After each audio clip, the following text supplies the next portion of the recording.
Nothing like OEM parts. We got this Chevy in there.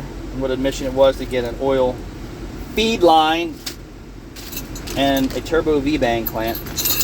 So unforeseen parts that we needed for this job to get finished. Anyway, so Chevy dealership, general manager of the service department, chaos coordinator he calls himself. I said, hey, how's business? I said, you guys are slammed for a Saturday. He said, finally, our car count has picked up and people are spending. And he was saying for a huge dealership like this, and they don't have 20, 30 bays in here, he said they were around 30 cars a day, which in my opinion is probably peanuts for a dealership of this size. And he said he's finally near 45 cars a day and people are spending.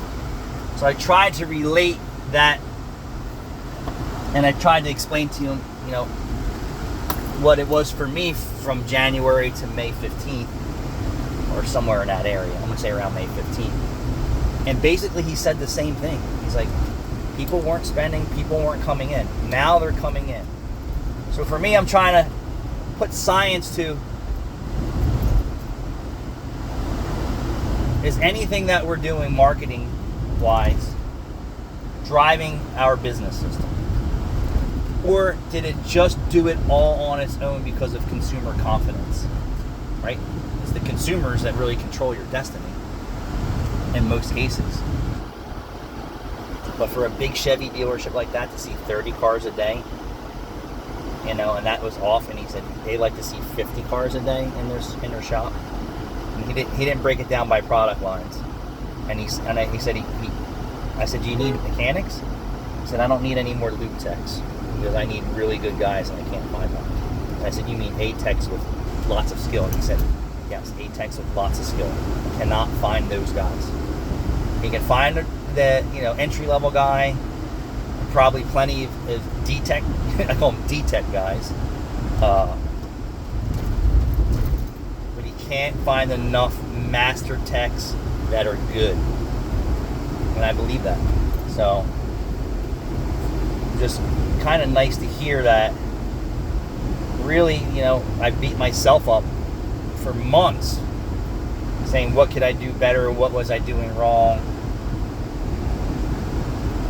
And I did a lot of things in that time. And you hope that everything you did would bring a positive result to your business system, right? Even be, new piece of furniture, or painting, or parking lot, signage. I did a lot of different stuff. And I just couldn't motivate the business to the level that I wanted it to be. Just like him, they were doing like 30 cars a day, and that's not enough for a shop that has 20 or 30 lifts. Could you imagine that?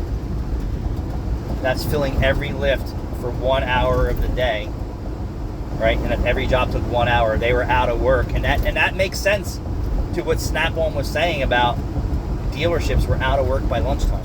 So that all fits exactly what this general manager just said to me in this GM dealership. 100%. They were out of work by lunchtime. Mercedes out of work by lunchtime.